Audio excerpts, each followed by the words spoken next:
Não vais mesmo ficar, Inês? Por favor, diz que é mentira. A voz de Ana tremeu no ar salgado da praia de Carcavelos, onde as ondas do Atlântico quebravam com fúria, como se o próprio mar protestasse contra aquela despedida. Era um dia de verão tardio em Lisboa, o sol derramando-se sobre as areias douradas, mas para elas o mundo parecia desabar. Inês, com os olhos marejados, segurava a mala com força, como se aquela peça de cor pudesse ancorá-la à terra que amava. Aos 25 anos, Inês partia para Londres, um emprego promissor numa editora internacional, uma oportunidade que a família aplaudira com orgulho. Mas Ana, sua amiga de infância, sentia o peito rasgar-se ao meio. Crescera juntas nas ruas estreitas do bairro Alto, onde as casas pintadas de cores vivas se encostavam umas às outras, guardando segredos antigos.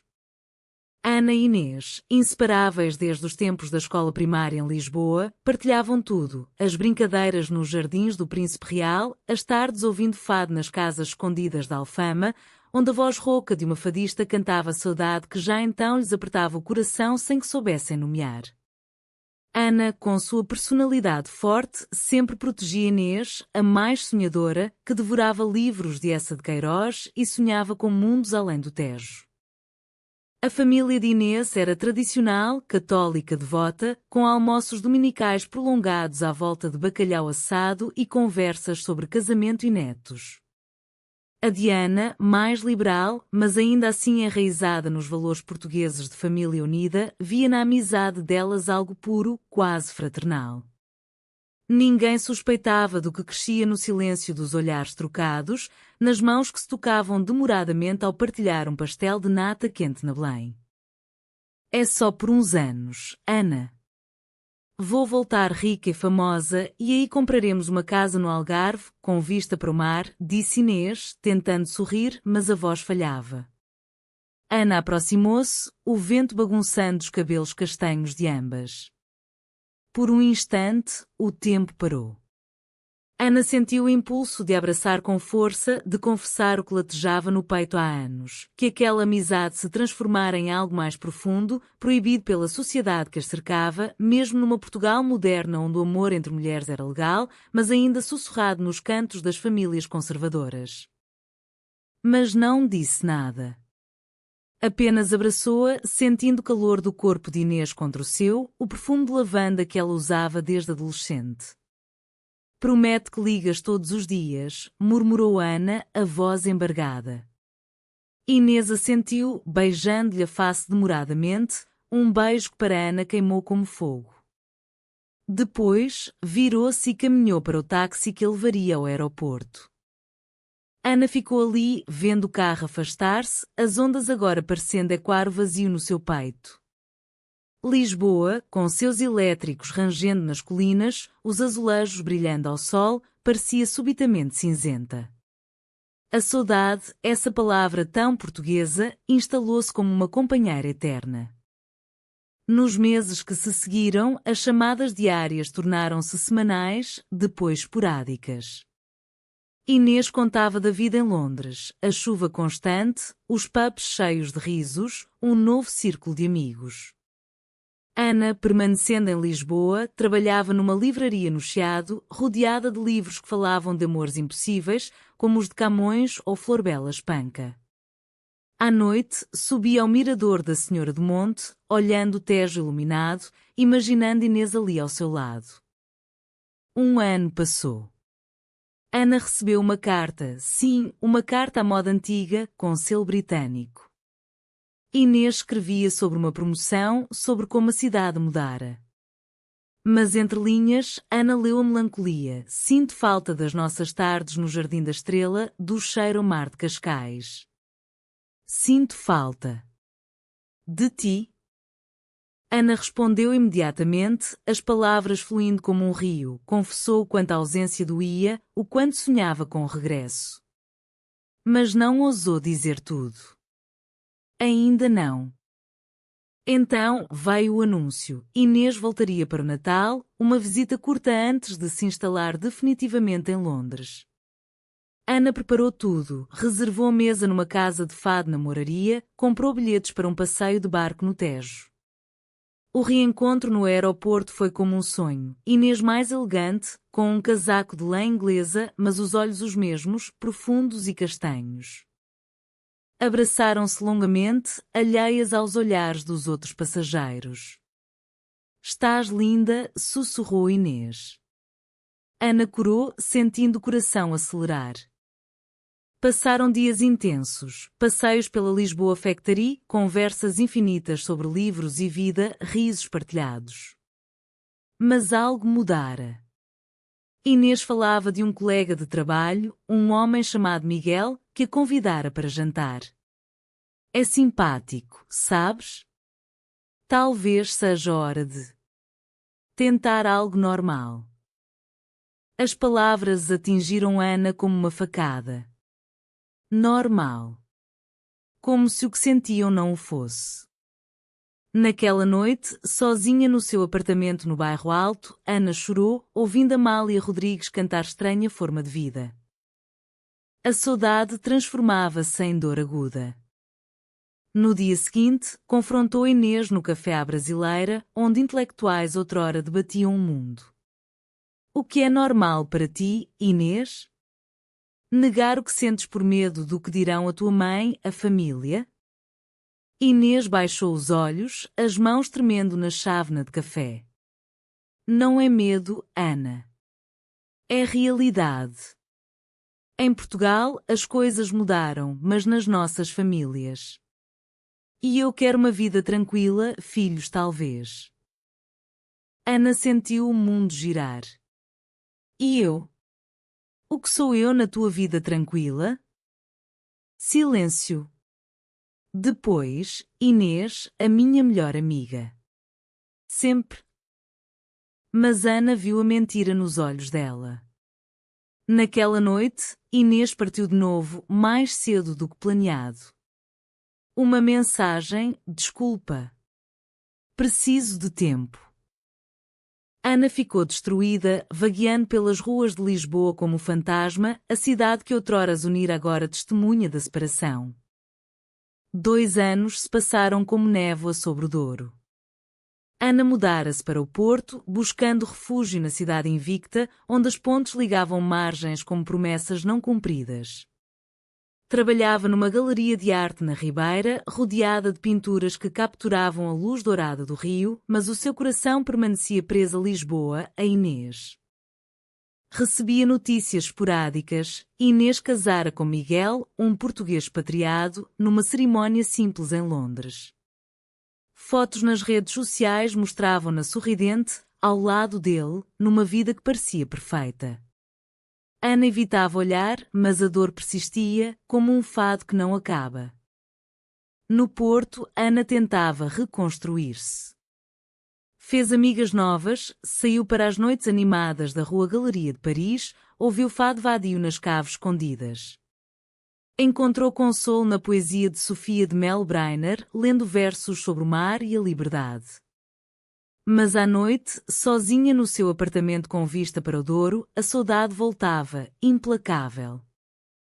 Então, um dia, uma mensagem inesperada. Ana, estou no Porto por uns dias, a trabalho. Podemos nos ver? O coração de Ana parou. Inês. Após tanto tempo. Encontraram-se num café na Praça da Liberdade, sob a estátua de Dom Pedro IV. Inês parecia diferente, mais madura, mas com olheiras que traíam noites mal dormidas. Casei-me, Ana. Mas não é o que pensei. Ana escutou, o peito apertado. Inês contava da vida em Londres, do casamento que se desfazia em rotina, da falta de paixão verdadeira. Sinto-me vazia. Como se tivesse traído algo essencial em mim. Ana, com voz calma mas tremendo por dentro. Traído o quê, Inês? Nós? Inês olhou-a nos olhos, finalmente. Sim. Nós. Desde crianças, eras tu que me fazias sentir viva. os nossos segredos, as risadas, os toques. Eu fugi porque tinha medo. Medo do que diriam, medo de não ser aceite. Mas agora vejo que o maior erro foi negar o que sentia por ti. Lágrimas rolaram. Ana estendeu a mão sobre a mesa, tocando a de Inês. Pela primeira vez, não esconderam. Eu nunca deixei de te amar, Inês. Nem um dia. Passearam pela ribeira ao entardecer, o Douro refletindo as luzes das caves de vinho do Porto. Conversaram horas, desabafando anos de silêncio. Inês confessou que o casamento era uma fachada que Miguel suspeitava, mas preferia ignorar. Quero divorciar-me. Quero voltar para Portugal. Para ti. Ana sentiu esperança renascer, como as vinhas do Douro após o inverno. Passaram a noite juntas, num hotel discreto com vista para o rio, falando até o amanhecer, redescobrindo a cumplicidade perdida. Não houve pressa, apenas a ternura de quem esperou uma vida. Inês regressou a Londres para resolver tudo. Prometeram esperar. Ana, pela primeira vez, sentiu paz. Mas o destino, caprichoso como o fado, interferiu. A mãe de Inês, ao descobrir as intenções da filha através de uma conversa ouvida, explodiu em fúria. Isso é pecado. O que dirão os vizinhos, a família? Vais destruir tudo por uma loucura. Inês vacilou. A pressão familiar, enraizada em tradições antigas, pesava como azulejos centenários. Ligou para Ana, não sei se consigo. Elas dizem que é fase, que vou arrepender-me. Ana, do outro lado, voz firme, luta por nós, Inês. Como lutamos contra tudo desde crianças. Mas Inês, dividida, escolheu ficar. Por agora, disse. Mas o por agora tornou-se eterno.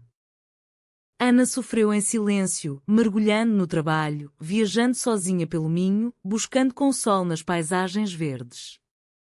Aprendeu a viver com a saudade, essa essência portuguesa.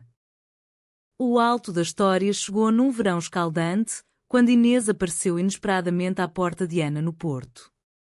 Fora traída, Miguel confessara uma aventura e, no meio da discussão, Inês gritara a verdade sobre o seu coração. Amo a Ana. Sempre amei. O casamento desabou. Inês, destruída mas liberta, veio procurar refúgio.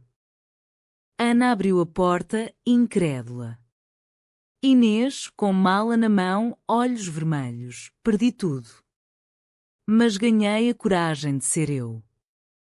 Abraçaram-se na entrada, lágrimas misturando-se.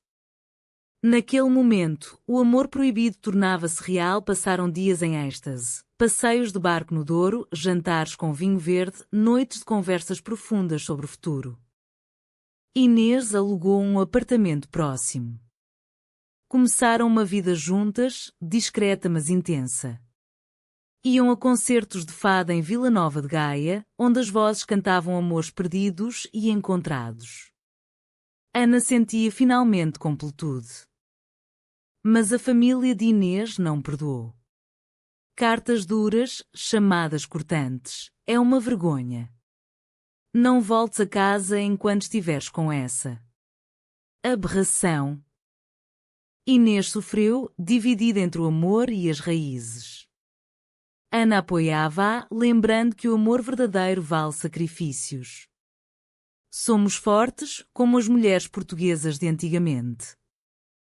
Um dia, a traição veio de onde menos esperavam. Uma amiga comum, invejosa, espalhou rumores na antiga vizinhança de Lisboa. A mãe de Ana, até então tolerante, questionou: é verdade? Vais viver assim, contra a natureza? Ana defendeu-se: o amor não tem natureza errada, mãe. É o que nos faz humanos. Mas o dano estava feito. Inês, fragilizada, começou a duvidar. Talvez devêssemos separar-nos. Para teu bem. Ana recusou. Não. Lutamos juntas. O clímax explodiu numa discussão acalorada à beira do Douro.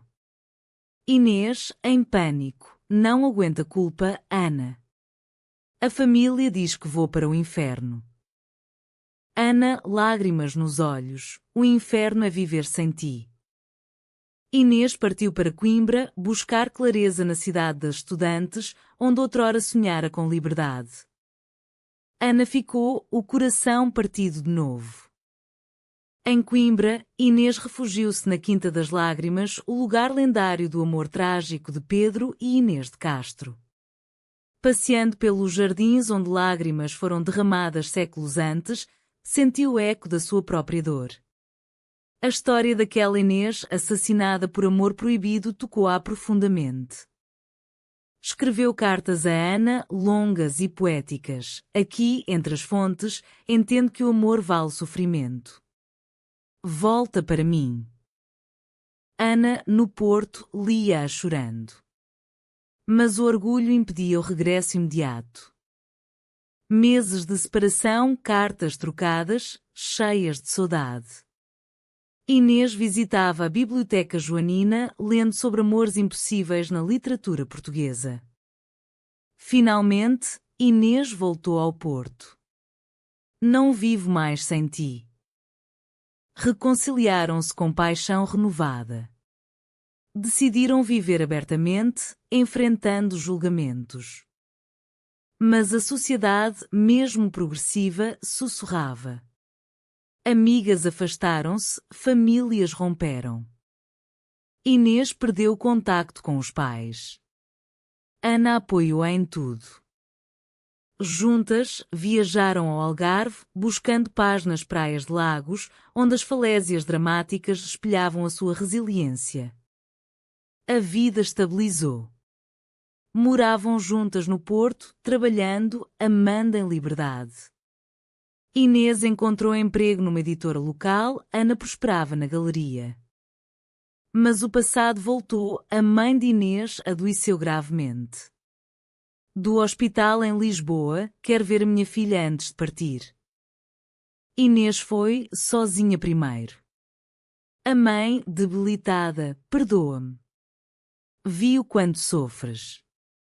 O amor é amor. Reconciliação comovente. A família, aos poucos, aceitou. Ana juntou-se e, pela primeira vez, sentaram-se à mesa familiar. A traição final veio de Miguel, tentou reconquistar Inês, difamando Ana.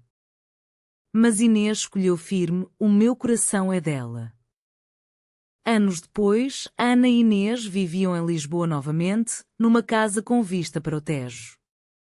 Adotaram uma criança, criando família própria. A saudade transformara-se em gratidão. Viajavam, ouviam fado, celebravam o amor que sobrevivera a tudo.